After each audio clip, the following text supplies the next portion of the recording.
Astagfirullahaladzim. Alladzi la ilaha illa huwal hayyul qayyum wa atubu ilaih.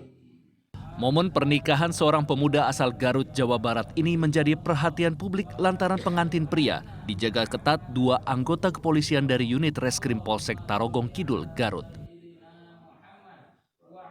Mempelai pria yang bernama Irfan ini melangsungkan pernikahannya dengan status tersangka atas aksinya menjamret seorang wanita pada sehari sebelum hari pernikahannya.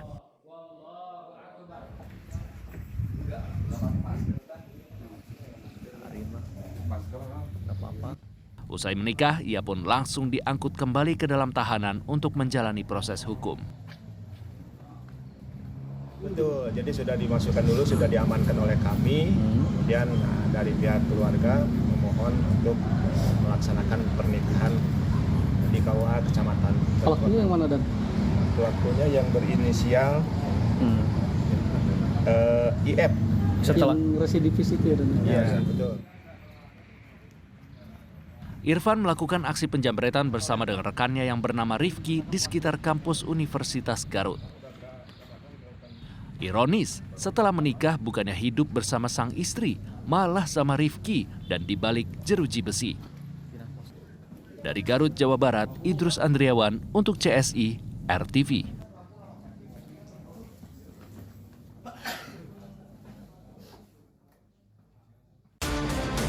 TKP 8787 Lombok Pati.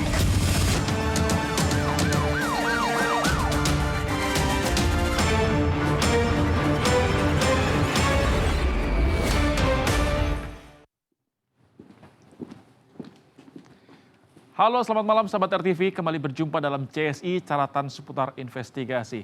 Baik, Putri, kita ada informasi apa saja malam ini? Ya, Ezra dan juga sahabat RTV, selain informasi tentang jambret di Garut tadi, kami juga memiliki informasi mengenai misteri identitas jenazah perempuan muda yang ditemukan tewas termutilasi di Nganjuk, Jawa Timur. Bersama saya Ezra Dianto. Saya Brigadir Putri Cikita. Inilah CSI selengkapnya.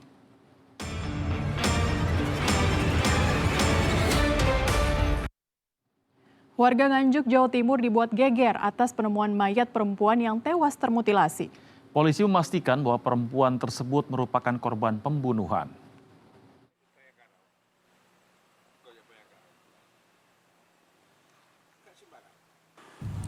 Garis polisi membentang di kawasan hutan jati petak 117 Desa Sambikerep, Rejoso, Nganjuk, Jawa Timur. Di lokasi ini, warga digegerkan atas penemuan sesosok jenazah berjenis kelamin perempuan yang terbungkus selimut.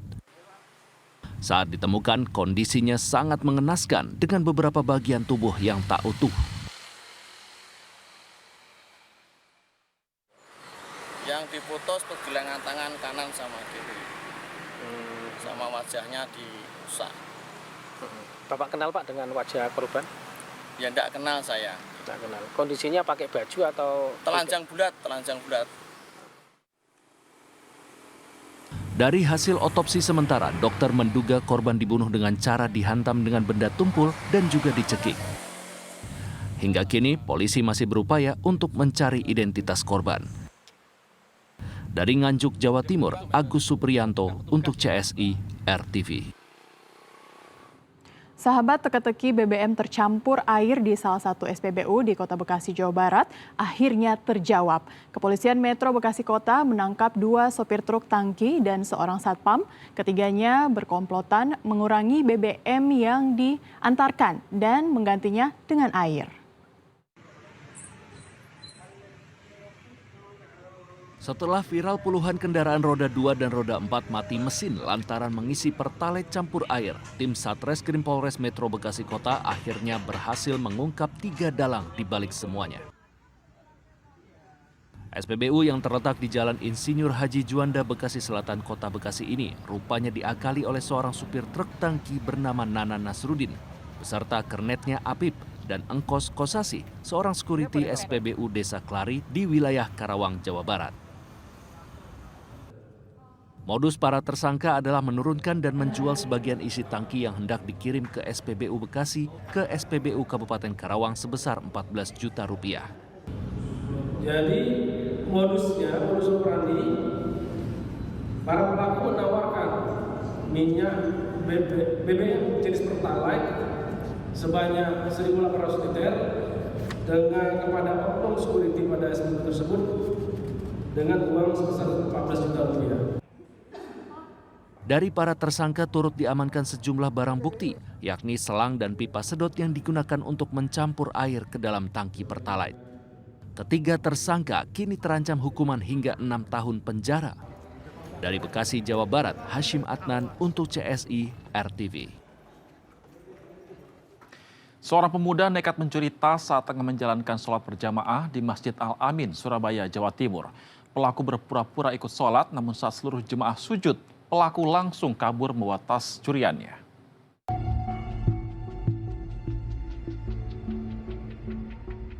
Pemuda ini membatalkan sholatnya saat tengah sholat berjamaah di Masjid Al-Amin di Jalan Tengger Kandangan 17, Surabaya, Jawa Timur.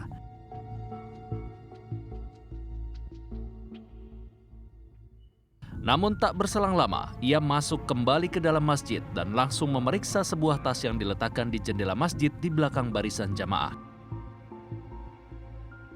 Pelaku pun berpura-pura kembali ikut menjalankan sholat asar berjamaah. Namun saat posisi jemaah tengah sujud, pelaku justru tak melanjutkan sholatnya dan langsung membawa kabur tas korban.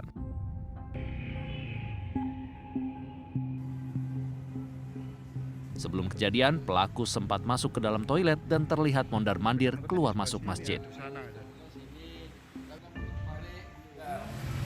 Jadi masuk ke toilet dulu, terus masuk ke sini, ikut sholat. Lalu dapat 2 rakaat, dia keluar. Keluar, dia balik itu ya. Balik tapi dia tuh melihat tas yang di dalam itu. Tas di dalam itu, terus dia ikut sholat lagi. Kini, kasus pencurian tersebut telah dilaporkan ke Polsek Bebowo guna penyelidikan lebih lanjut. Dari Surabaya, Jawa Timur, Solihul Hadi untuk CSI RTV. Sahabat, seorang pengemudi ojek online menangis dan curhat usai tertipu pesanan palsu atau fiktif mencapai Rp400.000 di Surabaya, Jawa Timur.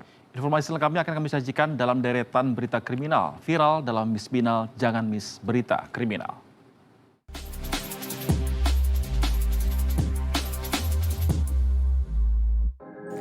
Hai, ketemu lagi nih sama Miss Binal Jangan Miss Berita Kriminal. Kira-kira malam ini kita punya berita viral kriminal apa aja sih? Yuk. Lala, viral pertama ada terciduknya pria bercadar. Iya, kamu nggak salah dengar. Pria ini pura-pura jadi wanita dengan pakai cadar, gamis, dan jilbab syar'i. Pria bercadar ini diamankan warga nih pas mau masuk ke dalam Masjid Jannah Firdaus, Kelurahan Batua, Kota Makassar, Sulawesi Selatan. Nah, ketahuannya gara-gara ada seorang emak-emak yang teriak karena udah curiga sama gerak-gerik dan tingkah laku pria bercadar itu.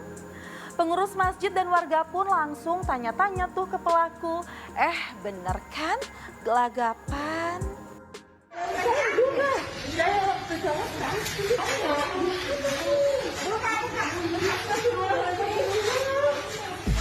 Menurut warga, awalnya si pria ini tiba-tiba aja tuh masuk ke ruang sholat khusus wanita. Tapi akhirnya langsung dibawa keluar masjid dan dipaksa membuka jilbab serta cadarnya. Dan tada, bener deh pas dibuka, laki say. Demi keamanan jemaah dan lingkungan masjid, pelaku langsung dibawa ke Mapolsek Manggala untuk diperiksa polisi. Tapi belum jelas nih identitas pelaku maupun apa sih alasan pelaku sampai nekat menyusup pakai cadar gitu. Ini tuh biasanya niatnya pasti deh mau lihat aurat wanita. Pasti deh Miss Binal yakin kalau pelaku ini awalnya emang mau nyusup ke toilet wanita di masjid. Takutnya pelaku-pelaku kayak gini nekat loh beraksi di toilet-toilet publik. Aduh, hati-hati ya kita. Lanjut viral pengendara ojek online di Surabaya, Jawa Timur yang nangis karena ketipu pesanan fiktif alias palsu mencapai Rp400.000. Abang ojol ini sedih banget karena buat nalangin biaya pesanan fiktif itu dia sampai pakai uang tabungan kuliahnya loh. Si pelaku ini awalnya memesan makanan beku alias frozen food dan juga minta isi ulang uang elektronik. Nah, pemilik rumah yang alamatnya dipakai buat orderan fiktif itulah yang merekam kejadian ini ya. Abang ojolnya curhat selain sedih karena ketipu, dia juga lagi berjuang buat lunasin utang sang ibu. Saya berhenti karena mau nyelesain utangnya ibu. Jadi ibu punya utang, terus masnya ini gojek buat bayar utangnya ibu. Iya. Kisah ini pun akhirnya diunggah untuk jadi perhatian nih buat penyedia aplikasi karena kejadian orderan fiktif ini udah banyak banget makan korban. Malah rumah si perekam ini juga udah beberapa kali alamatnya dipakai buat orderan fiktif ini. Nah, si abang ojolnya juga ngasih lihat tuh bukti percakapan sama si pemesan yang mengaku bernama Nova Yulia. Iseng deh si perekam ngecek keaslian identitas dari nomor yang tertera di aplikasi. Nah kan, kok namanya beda-beda? Ada yang ngasih nama Aisyah malah. Karena kasihan si pemilik rumahnya berbaik hati nih nerima orderannya dan mengganti uang si abang ojol.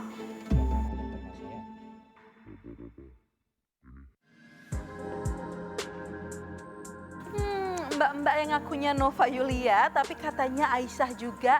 Ayo ketuk palu dulu nih, namanya mau siapa? Lagian tujuannya apa coba ngelakuin orderan fiktif kayak gitu?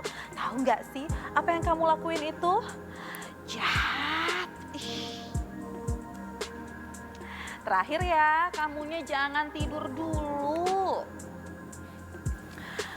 Lah, ada satu keluarga yang kompak banget nih, tapi kompak nyuri di sebuah warung sembako Jalan Pendidikan 1, Seirotan, Deli Serdang, Sumatera Utara. Pencurian yang dilakukan satu keluarga yaitu bapak dan kedua anaknya yang masih kecil ini terekam CCTV warung. Ketiganya saling berbagi tugas nih, ada yang mengelabui pemilik warung dan ada yang eksekusi ngambil duit jutaan rupiah. Jadi awalnya datang seorang pria atau pelaku bapaknya itu tuh beralibi mau beli sesuatu di warung tersebut. Nah, satu anaknya nunggu di luar warung, terus satunya lagi ikut si bapak ke dalam warung. Pas bapaknya lagi ngobrol sama korban, si anak yang ikut masuk tadi kelihatan kayak mantau gitu. Tengok kanan, tengok kiri. Pelaku si bapak pura-pura deh mau beli suatu barang yang ditaruh di luar warung. Jadi pas udah deal bayar nih, pemilik warung keluar deh buat ngambil barang yang dibeli pelaku. Dan ceng ceng ceng saat korban dan pelaku si bapak itu keluar ambil barang, disitulah si anak yang ada di dalam warung langsung berantakin laci kasir.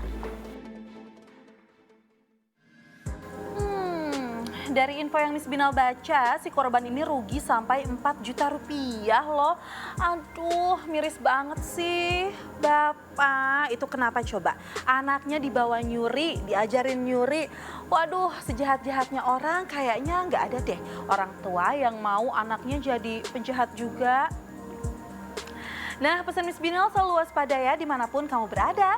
Jangan sampai kamu jadi korban kejahatan atau malah jadi pelaku kejahatan selanjutnya. Itu dia Miss Binal, jangan miss berita kriminal. Dadah.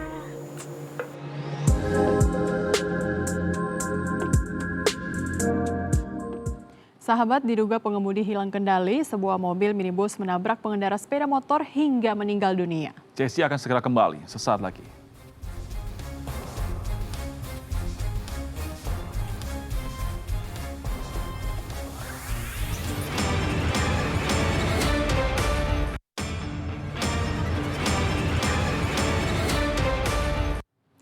Terima kasih Anda masih bersama kami di CSI. Sahabat, diduga pengemudi hilang kendali, satu unit mobil minibus menabrak pengendara sepeda motor di Jalan Raya Aji Barang, Kabupaten Banyumas, Jawa Tengah. Akibatnya, pengendara motor meninggal dunia saat di rumah sakit.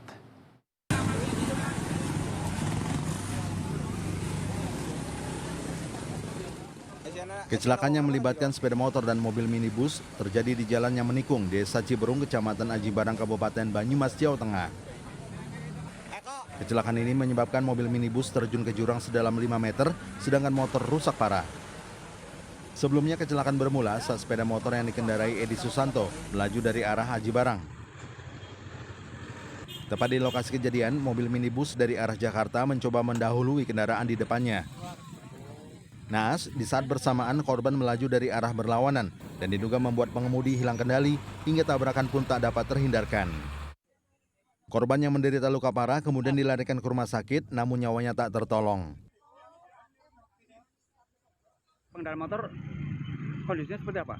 Katanya itu meninggal di rumah sakit. Oh, meninggal di rumah sakit. Berarti dari utara nabrak motor mungkin ya langsung lepas sini ya? Ya, mendahului mobil terus nabrak motor. Oh, nabrak motor ya? Oh, nyalip gitu ya? Kasus kecelakaan ini kini telah ditangani Satlantas Polresta Banyumas. Dari Banyumas, Jawa Tengah, Marnoto untuk CSI, RTV. Dua calo viral di media sosial karena aksi pemerasan terhadap calon penumpang di Pelabuhan Merak berhasil ditangkap.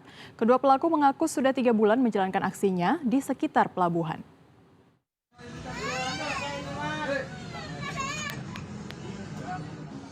Beginilah aksi 2 orang calo tiket di area Pelabuhan Merak, Kota Cilegon, Banten saat memaksa calon penumpang untuk ikut dengan mereka. Dalam aksinya, para pelaku juga sempat mengancam dan mengintimidasi korban. Setelah melakukan penyelidikan, polisi akhirnya dapat meringkus kedua calo tersebut. AM dan E diringkus di wilayah Pulau Merak, Banten. Dalam pemeriksaan di Polres Cilegon, Banten, kedua pelaku mengaku telah menjalankan aksinya selama 3 bulan terakhir. Mereka mencari keuntungan lebih dengan mengintimidasi calon penumpang di sekitar pelabuhan untuk naik ke bus yang mereka tunjuk. Mereka mematok harga 2 kali lipat dari tarif resmi. Polisi masih menunggu korban untuk melapor agar polisi bisa melanjutkan kasus dugaan pemerasan ini. Untuk saat ini pemeriksaan awal kami mendalami terkait dengan tindak pidana 368 KUHP pidana terkait dengan pemerasan. Guna mengantisipasi hal serupa saat arus mudik dan arus balik Lebaran, polisi menyiagakan personelnya di sejumlah lokasi seperti Terminal Bus, Pelabuhan Merak, dan Pelabuhan Ciwandan. Dari Kota Cilegon, Banten, Herbert Marbun untuk CSI RTV. Sahabat, pelanggaran lalu lintas terjadi hampir setiap saat. Kali ini benar-benar bikin kita geleng-geleng kepala nih sahabat. Ada trotoar berbayar di Jakarta. Nah, CSI akan segera kembali sesaat lagi.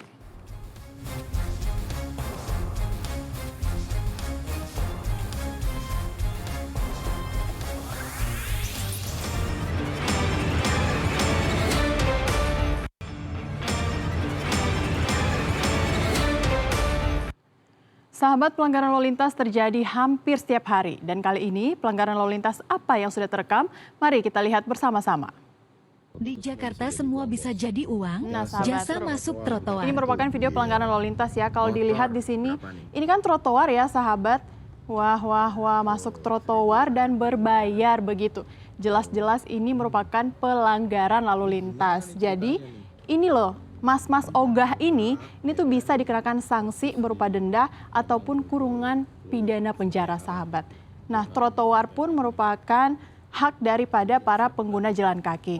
Jadi sudah jelas ya sahabat, ini melanggar dan tidak boleh untuk ditiru. Gila loh nih. Ini gimana nih konsepnya? Di Jakarta semua bisa jadi. Yuk, scan ulang siaran digital kamu. Caranya mudah. Hidupkan set-top box dengan remote-nya. Lalu nyalakan televisi kamu. Setelah itu di menu pengaturan, pilih sistem penerimaan siaran. Selanjutnya, masuk ke program tuning otomatis untuk mencari siaran digital. Dan tunggu sampai prosesnya selesai. Jika siaran digital belum ditemukan, coba ulangi langkah sebelumnya untuk proses scan ulang.